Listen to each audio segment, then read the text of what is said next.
To all who come to this happy place, welcome. What's going on, everyone? My name is Eric, and this is the Get Me Out of Here vlog. It is a brisk March right now. It's the last week of March. The weather is very brisk. There's some light flurries in the air.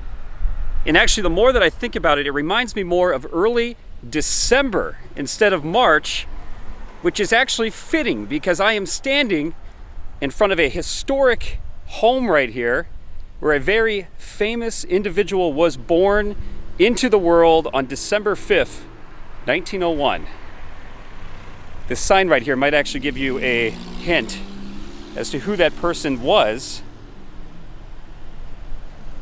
That's right, Walter Elias Disney was born right there on the second story of this house on December 5th, 1901. This is Walt Disney's birthplace.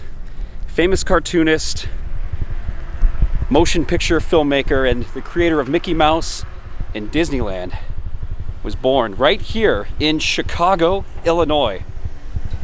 I'm in the Hermosa neighborhood currently, and as far as I know, there is nobody living in this house. As far as I know. There is a web page, I'll post the link in the comments section, that there are people actually working very hard to restore this to the way it looked back in 1901 and turn this into a Disney museum. So right now, as far as I know, nobody is living here. I saw the gate was actually open. I don't know if I'm allowed to walk up and peek inside the house at all.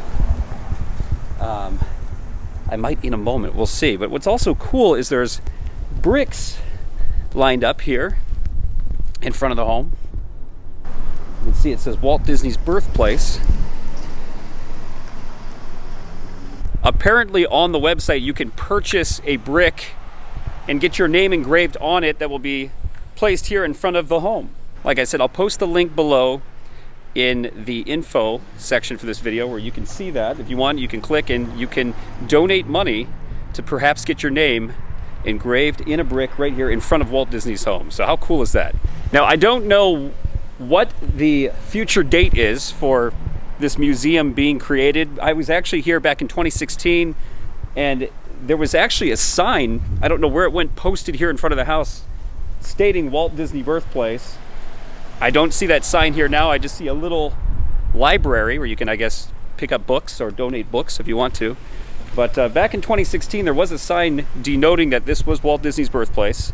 And the sign also said that people were working diligently back in 2016 to make this a museum. So this has kind of been a project that's been going on for quite a long time. And I hope it comes to fruition sometime soon. I think that'd be really awesome to see a Walt Disney museum created here in this Hermosa neighborhood of Chicago. I don't know how the neighborhood feels about that. I'm sure it would draw quite a crowd, but nonetheless, I think it is amazing to preserve such a historic spot, especially for such a famous individual as Walt Disney.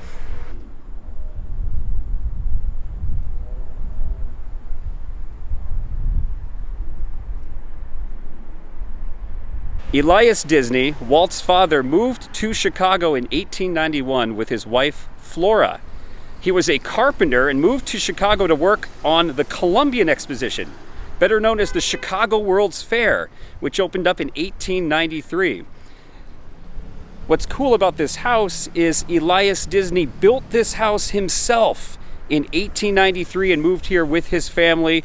Roy Disney was also born in this house, and Walt was born here in 1901. So a lot of history.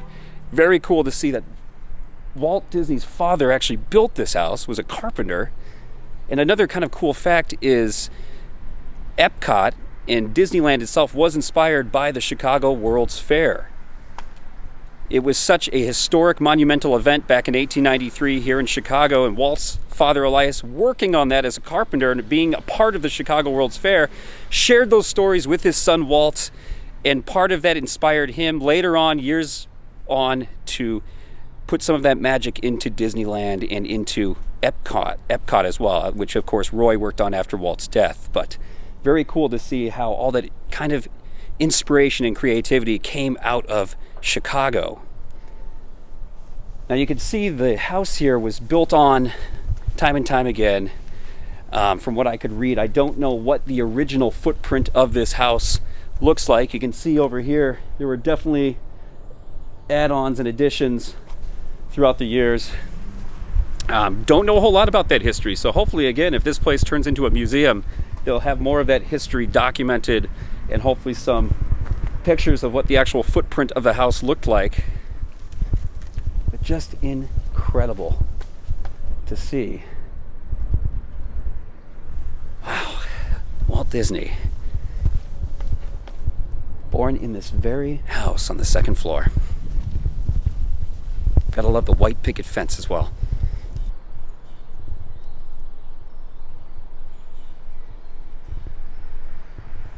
In early 1906, Elias moved his family out of this home into Marceline, Missouri, which is where, of course, Walt Disney had a lot of fond memories growing up. It later inspired him to create Main Street USA at Disneyland. So Walt was only about 4 years old when he moved away from this house here. So I don't know if he had any memories at all of this actual home, being born into it, moving away at the age of 4. Hard to say, but still very cool to see this. Nonetheless, the home that Walt Disney was born in, lived in his very early years on this earth here in Chicago. And I guess I should add that Roy Disney was 12 when he moved away, so he probably has a lot more fond memories of this home compared to Walt. A lot of colorful tassels waving in the branches of this tree here in the front yard. And there's also a little library, like I mentioned earlier. You can pick up a book on strategic electronic marketing. Oh, that sounds exciting. I'm actually kind of disappointed to see no Walt Disney books, no Disney children's books to be found in the library. Man, I should totally get a biography of Walt Disney and put it in there, place it in the library so people can read about Walt and the very house that he was born in. You can see the bricks lining the front entryway also have people's names on them who have donated to the restoration of this home. Family from St. Louis. Loving memory, lifelong dreamer. So just a lot of really cool names and messages along the front entryway. I'm not going to walk. Should I do it? Well, maybe I will. I don't see any no trespassing signs. I don't think anybody lives here. This is Walt Disney's porch. Try not to touch the bird poop. And here is Walt Disney's front door, and I'll look at that. Will you look at that? There is the living room of Walt Disney's first home. Wow. That is amazing. You can see a Mickey Mouse sitting there too. Let's see if I can get a better look at that. Getting a lot of glare. It's hard to get an angle of that, but there is Mickey Mouse sitting on the living room table, dressed up in his Sorcerer's Apprentice hat from the movie Fantasia. Wow. But will you look at that, Walt Disney's house. And there's also a photo of Mickey Mouse straight ahead with, I believe, the people running this restoration.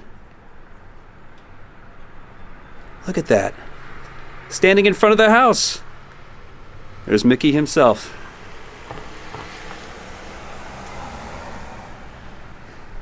Well, there you have it. A sneak peek of the inside of Walt Disney's birthplace here in Chicago. There's also some larger bricks here in the front window. I'm assuming of people who have donated maybe more money. Very hard to see because of the glare. I apologize, but anyway, nonetheless, that is the best I can get as far as a view into the house. right now. Super cool. I doubt that this porch was here when Elias built the home back in 1893, but still very cool nonetheless. Well, there you have it. Walt Disney's birth home, his first house, the place that he came into the world at, here on the second floor. Amazing to think about that. Right up there in this window is where Walt Disney came into the world back in 1901. Wow, what is that? 120 years ago. Almost exactly 120 years ago. Just amazing to think about that. Well, I have a few more stops I want to take you on today. Again, this vlog is kind of a random vlog I'm putting together. It's some of my creative heroes that have a connection to the city of Chicago. So now that we've seen Walt Disney's connection, I have another incredible author and creative American hero that I want to show you his connection here in a second. So follow me. How many chances am I going to have in my life to open up the front white picket fence gate to the Walt Disney home? Oh, that was awesome. Hey, Mrs. Disney, can Walt come out and play? I don't think anybody's home.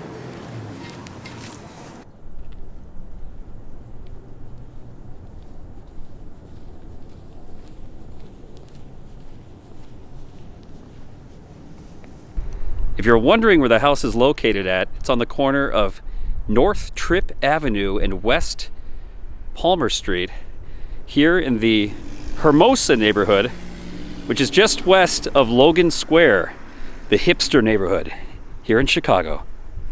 There are a lot of confused drivers giving me weird looks, which makes me wonder, do they even know that Walt Disney was born right here? I'm thinking they don't. Just a guess. So long to the house that Elias built and that Walt Disney, the creator of Mickey Mouse, Disneyland, Disney Motion Pictures, was born in.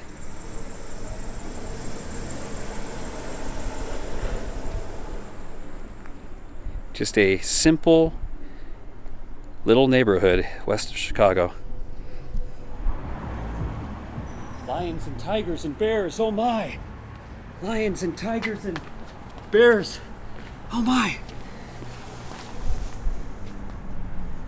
Will you look at this? It's the yellow brick road. What is this doing in Chicago? It's the yellow brick road. We're off to see the wizard, the wonderful Wizard of Oz. It's not Chicago without the fire trucks. Will you look at this? There's no place like home. There's a yellow brick road and a mosaic here a couple blocks away from Humboldt Park on the west side of Chicago. Look at that, the Emerald City. It's got the Sears Tower on it. That's Chicago. The Emerald City is Chicago? Now, when you think of The Wizard of Oz, you think of the story of Dorothy Gale and her dog Toto living in Kansas, getting swept up by a tornado and ending up in the magical land of Oz, where they have to conquer a wicked witch and flying monkeys. It's one of the most famous adventure stories in the history of writing. An American author, L. Frank Baum, did not write this in Kansas. He actually wrote it here in Chicago. In fact, L. Frank Baum lived right here between the years of 1901 and 1910. This is where he wrote The Wizard of Oz. And the city here of Chicago has commemorated this location with this Emerald City mosaic and their own form of the yellow brick road just a couple blocks away from the Humboldt Park neighborhood. pretty amazing, if you ask me. Another really cool fact is when the novel The Wonderful Wizard of Oz made its debut in the summer of 1900, it actually debuted at a book fair at the Palmer House Hotel here in Chicago. So even though the story takes place in Kansas, and I know the state of Kansas has a lot of Wizard of Oz museums, they have a lot of pride when it comes to the Wizard of Oz, L. Frank Baum actually lived and wrote the book here in Chicago, Illinois, not in Kansas. Pretty dang cool. Just awesome. I love that they put this mosaic together. This is actually a fairly new mosaic built a couple years ago. And L. Frank Baum's original home is long since gone. It's not here anymore. Torn down decades ago. So this isn't the exact house that L. Frank Baum actually lived in, but this is the location that he lived and wrote the book, The Wizard of Oz. In fact, L. Frank Baum went on to write 13 more Oz novels. I've actually read, I think, up to 6 or 7 as a kid. My mom has the entire collection. They're all phenomenal books. I highly recommend to read them all. Don't just read the first one. And, the movie that came out in 1939 really made this even larger than life. But here you go. This is where The Wizard of Oz was written by L. Frank Baum. While L. Frank Baum lived here, he was also a writer for many newspapers and magazines here in Chicago that promoted window displays in retail stores. A lot of window displays 100 years ago had a lot of creative artwork, weird mannequins, moving mechanisms to draw people into the stores over the holiday seasons, and L. Frank Baum was a big promoter of those creative endeavors. In fact, a lot of that kind of creativity ended up in his Wizard of Oz books. You think of Tick-Tock, the weird mechanical robotic man that L. Frank Baum has in several of his novels. I think that character was in the Return to Oz movie, which was kind of a weird Disney version of some of the sequels to the Wizard of Oz.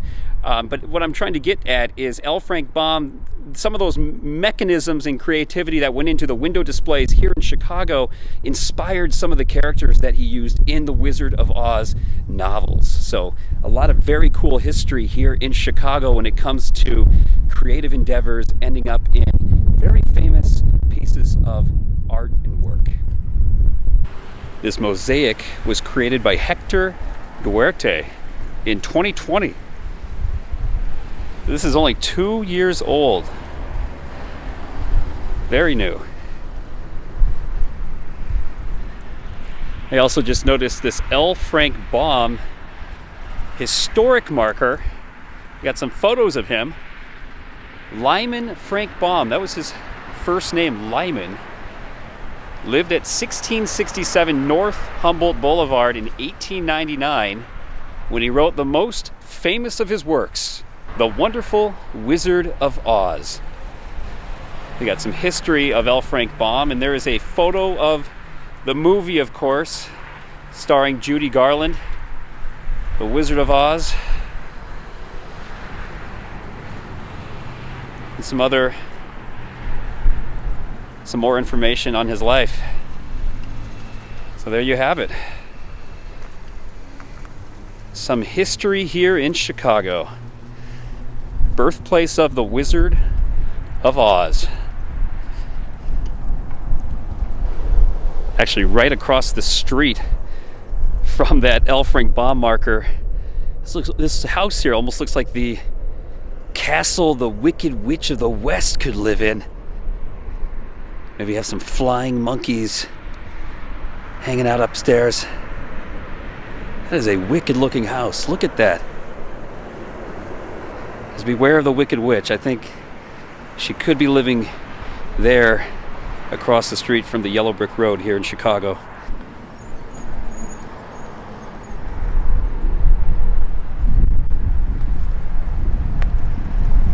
All right. Well, I had to pay tribute to L. Frank Baum as well as Walt Disney today. Both had large footsteps here in Chicago. I am thirsty right now. Got to get some energy, an energy boost to get me through the rest of the day. I have a great coffee spot in mind, so let me take you there next.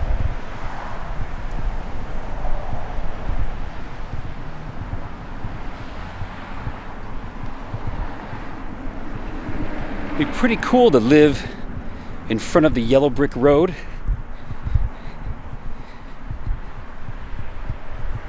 Lions and tigers and bears. Oh my. So my plans have changed. I was going to take you to the Emerald City Coffee Cafe, but they decided to close early on a Saturday afternoon. So instead, I thought the next best thing, coming along with the green emerald theming, would be the Green Mill Lounge, which is one of the greatest bars in the USA. This is a Chicago establishment. This bar has been open since the early 1900s, and Al Capone used to frequent this place all the time. In fact, Machine Gun Jack McGurn ran this place. He was one of Al Capone's henchmen. So sticking with the emerald theming, let's grab a drink at one of the greatest bars in Chicago.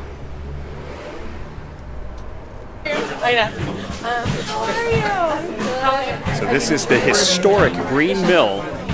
Gotta go with the Templeton Rye. I've heard that this was Al Capone's favorite drink, and if that's not true, it's a drink from Iowa, my home state, so gotta represent.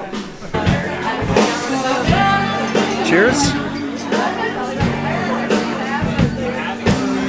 Oh yeah. It's the spot. Perfect. So normally they've got live jazz acts. Apparently they're doing stand-up comedy today, but this is one of my all-time favorite bars in the city of Chicago. It used to be a speakeasy, and Al Capone used to hang out here all the time. His booth is actually over there too, so a lot of beautiful architecture, dark Chicago history, and great drinks.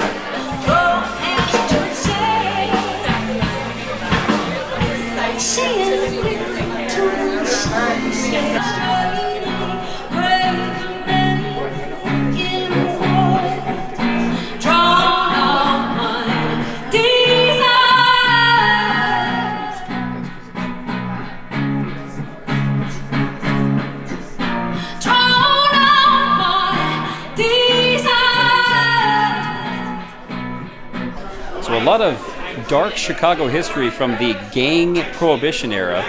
Again, Al Capone used to frequent this place all the time, and Machine Gun Jack McGurn used to actually manage this bar until his untimely death by being gunned down at a bowling alley back in the 30s. But yeah, a lot of dark gang mobster history here, but that's why I like to come here too. You know, it's not only a beautiful bar, a lot of history here, and great jazz music. So one of the must-stops in Chicago. If you're ever visiting Chicago and you want to know what are the best 5 bars to go to, this would be at the top of the list, the Green Mill. Keep in mind, if you ever visit the Green Mill, it is cash only. No credit cards here, but they do have an ATM at the end of the bar. So if you come here without any cash on you, you can take some out. Some more really cool artwork behind the bar, and I love this old Schlitz sculpture with the globe. Man, a lot of really cool old nostalgia here at the Green Mill. Loving the vibes. I wanted to say there are rumors of there being a trap door underneath the bar here. I have seen videos online, so I know that it exists. Don't know all of the facts and the history behind that, because there's a lot of urban myths behind figures like Al Capone. But there are, I will say, as a fact, there is a hidden door under the bar that leads downstairs. Now, whether or not there were tunnels underneath, I have no idea. I don't know if there was like Prohibition era tunnels where they were smuggling liquor and booze underneath this bar to other locations. That I cannot verify, but I can tell you that there is a secret trapdoor under the bar here at the Green Mill that they do store beer and drinks at to this day. So I try to get a tour, but they're not having it. So there's the stage of the Green Mill. They get a lot of jazz music playing at night.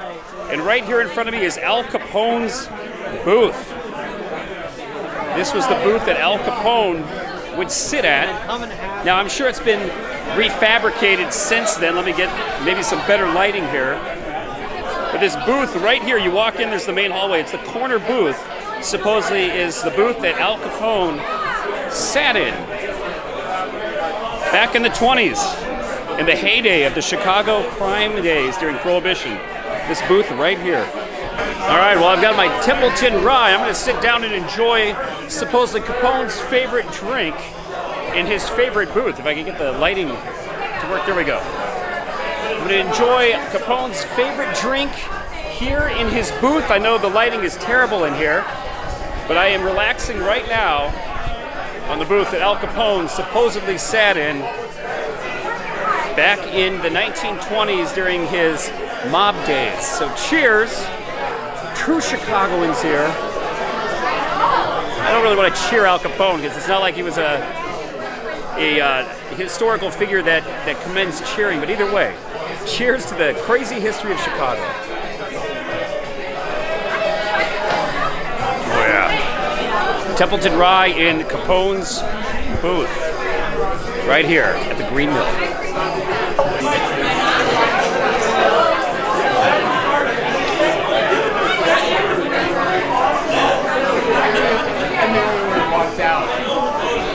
Where are you parked at? I'm down Lawrence. Okay.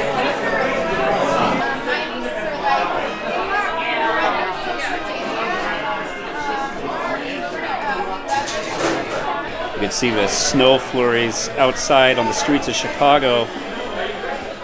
It's almost the end of March, and we got a little bit of winter still sticking around.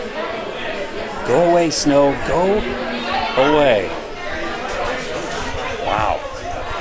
More flurries than I'd like to see.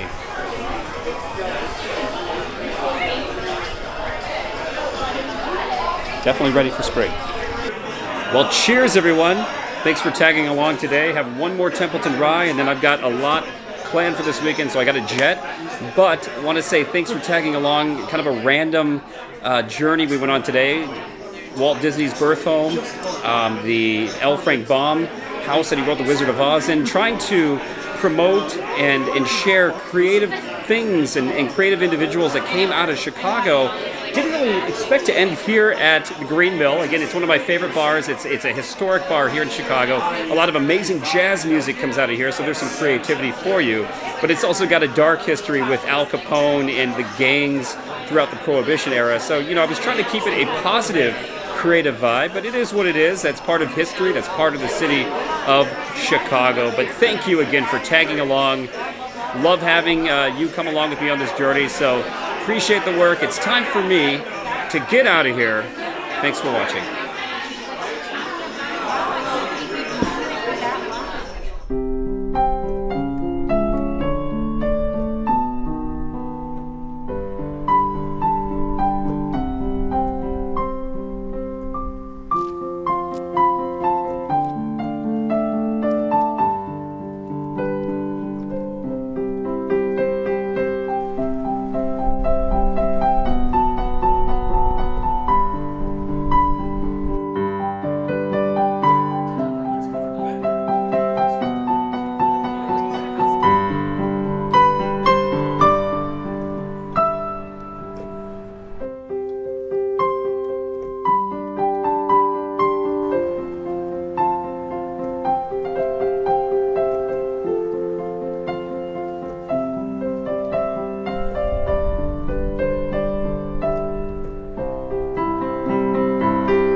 Lions and tigers and bears, oh my!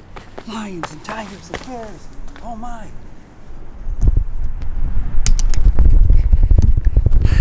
I don't know what I'm doing.